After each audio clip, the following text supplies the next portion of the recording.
ఇద్దరు మనుషులంట, ఇద్దరు ప్రార్థన చేయడానికి వెళ్ళారంట. ఎక్కడికి వెళ్ళారు? దేవాలయానికి వెళ్ళారు. ఇద్దరు ప్రార్థన చేస్తున్నారు. ఎంత బాగా ప్రార్థన చేస్తున్నారని అంటే వాళ్ళిద్దరూ, ఒక ఆయన క్యారెక్టర్ ఏమిటో చెప్తాను వినండి. పరిసయ్యుడు, ఒకడు సుంకరి. వారమునకు 2 మార్లు ఉపవాసం ఉంటాడంట. ఎవరో? పరిసయ్యుడు. ఆ 2 రోజులు ఉపవాసం ఉండేవాడు ఏమవుతాడు? సహజంగా శరీరం బలం తగ్గుద్ది. ఆ తర్వాత మనిషిలో కొద్దిగా తేజస్సు కూడా వస్తుంది. ఎప్పుడైనా సరే ఉపవాసం ఉండి ప్రార్థన చేసే వాళ్ళ ముఖాలలో తేజస్సు ఉంటుంది, ఆ వెలుగు కనపడుద్ది. మనిషిలో నీరసం కనపడినట్టు అనిపిస్తుంది, కానీ ఆ ముఖంలో తేజస్సు ఉంటుంది ఉపవాసం ఉండే వాళ్ళలో. ఇప్పుడు ఉపవాసం ఉన్నారు. అందరి దృష్టిలో ఆయన ఎలాంటి వాడు అని అంటే చాలా యథార్థవంతుడు. ఆయన దేవునికి 10వ భాగం ఇస్తాడు. వారమునకు 2 పర్యాయాలు ఉపవాసం ఉంటారు. ఆయన ఎవరికి అన్యాయం చేయడు, ఏ కీడు తలపెట్టడు. కానీ ఆయన ఏం ప్రార్థన చేస్తున్నాడనంటే, ప్రభువా నేను వారానికి 2 సార్లు ఉపవాసం ఉంటాను.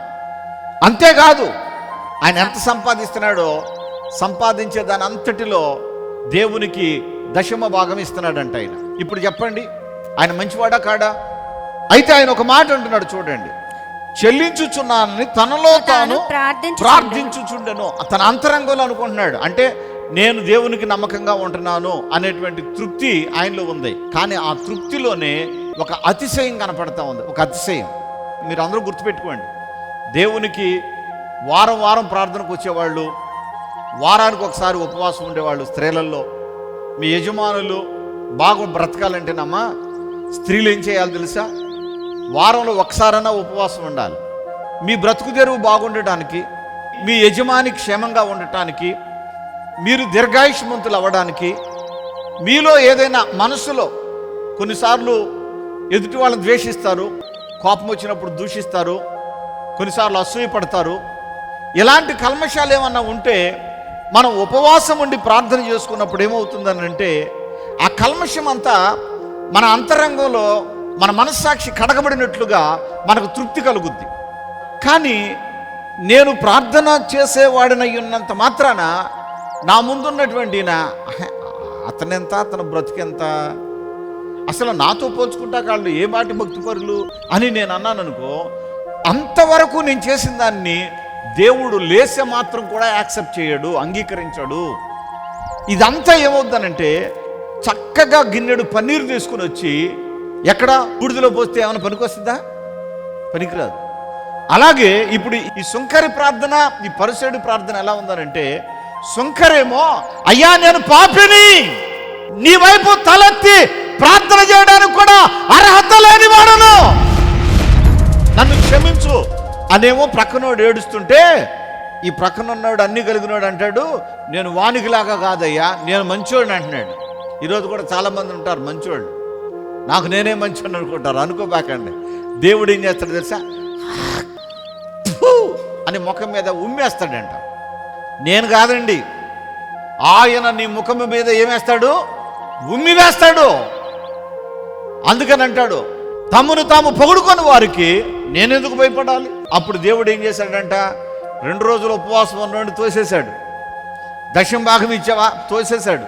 మిమ్మల్ని దేవుడు మెచ్చుకోవాలని మీరు ఆశపడితే మీరు అన్నింటిలో మిమ్మల్ని మీరు తగ్గించుకోండి.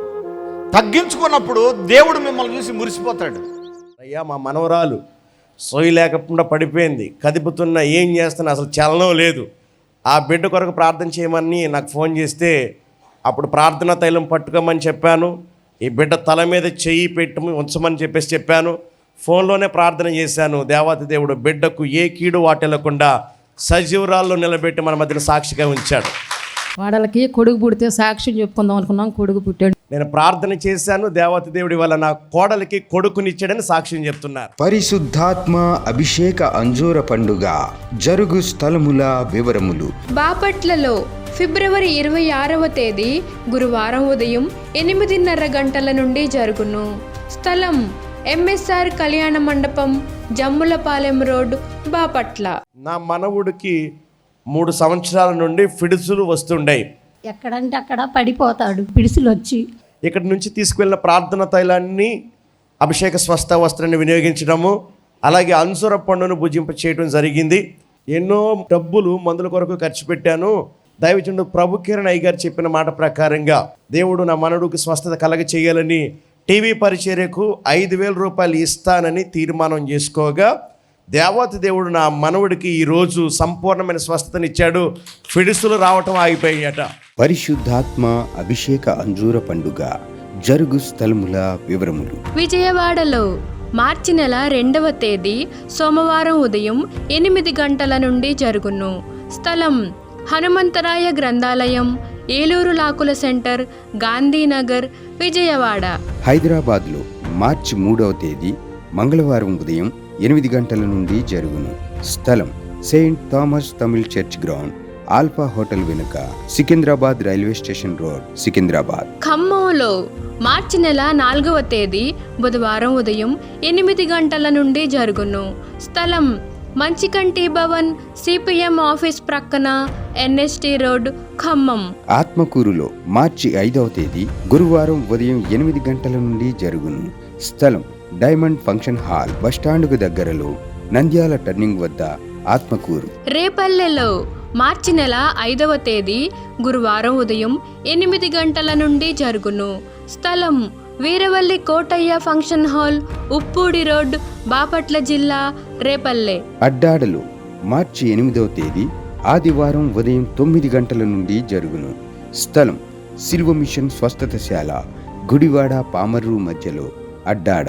ఒంగోలులో మార్చి నెల 9వ తేదీ సోమవారం ఉదయం 8 గంటల నుండి జరుగును. స్థలం కాపు కళ్యాణ మండపం, బస్టాండు దగ్గర, ఒంగోలు. నెల్లూరులో మార్చి నెల 10వ తేదీ మంగళవారం ఉదయం 8 గంటల నుండి జరుగును. స్థలం జిపిఆర్ గ్రాండ్, ముత్తుగూరు గేటు దగ్గర, మినీ బైపాస్ రోడ్, నెల్లూరు. నంద్యాలలో మార్చి నెల 11వ తేదీ బుధవారం ఉదయం 8 గంటల నుండి జరుగును. స్థలం JK function hall, Saleem Nagar, municipal office దగ్గర, నంద్యాల. కర్నూలులో మార్చి నెల 12వ తేదీ గురువారం ఉదయం 8 గంటల నుండి జరుగును. స్థలం వైఎంసీఏ గ్రౌండ్, రాజ్ థియేటర్ ఎదురుగా, ఆర్ఎస్ రోడ్, కర్నూలు. గుంటూరులో మార్చి నెల 15వ తేదీ ఆదివారం మధ్యాహ్నం 3 గంటల నుండి జరుగును. స్థలం LEM high school ground, lodge centre, Brodipet, Guntur. తాడేపల్లిగూడెంలో మార్చి నెల 16వ తేదీ సోమవారం ఉదయం 8 గంటల నుండి జరుగును. స్థలం Renuka function hall, flyover bridge ఎదురుగా, కొండయ్య చెరువు రోడ్, కడగట్ల, తాడేపల్లిగూడెం. వైజాగ్లో మార్చి నెల 17వ తేదీ మంగళవారం ఉదయం 8 గంటల నుండి జరుగును. స్థలం సుబ్బలక్ష్మి కళ్యాణ మండపం, శ్రీకన్య థియేటర్ ఎదురుగా, railway new colony, Subbalakshmi Nagar. కాకినాడలో మార్చి నెల 18వ తేదీ బుధవారం ఉదయం 8 గంటల నుండి జరుగును. స్థలం universal community hall, Gandhinagar, Mohammed Ali street, Kakinada. గుంతకల్లులో మార్చి నెల 18వ తేదీ బుధవారం ఉదయం 8 గంటల నుండి జరుగును. స్థలం Mahendra Kalyana Mandapam, Tilak Nagar, SLV theatre road, Guntakal. పాలకొల్లులో మార్చి నెల 19వ తేదీ గురువారం ఉదయం 8 గంటల నుండి జరుగును. స్థలం కిరాణా మర్చెంట్ అసోసియేషన్ బిల్డింగ్, బస్టాండ్ వెనుక, శ్రీనివాస డీలక్స్ రోడ్, పాలకొల్లు. ఆదోనిలో మార్చి నెల 19వ తేదీ గురువారం ఉదయం 8 గంటల నుండి జరుగును. స్థలం international function hall, two town police station ప్రక్క రోడ్, ఎస్కేడి కాలనీ, ఆదోని. రాజమండ్రిలో మార్చి నెల 23వ తేదీ సోమవారం ఉదయం 8 గంటల నుండి జరుగును. స్థలం Lutheran church ground, Jampeta, church gate, Apsara theatre ఎదురుగా, రాజమండ్రి. అనంతపురంలో మార్చి నెల 23వ తేదీ సోమవారం ఉదయం 8 గంటల నుండి జరుగును. స్థలం Sri Padmavathi function hall, old Ramana Ramesh theatres, Anantapuram. ఏలూరులో మార్చి నెల 26వ తేదీ గురువారం ఉదయం 8 గంటల నుండి జరుగును. స్థలం Subhalekha convention, Chintalapudi road, Kandrikagudem centre, Eluru.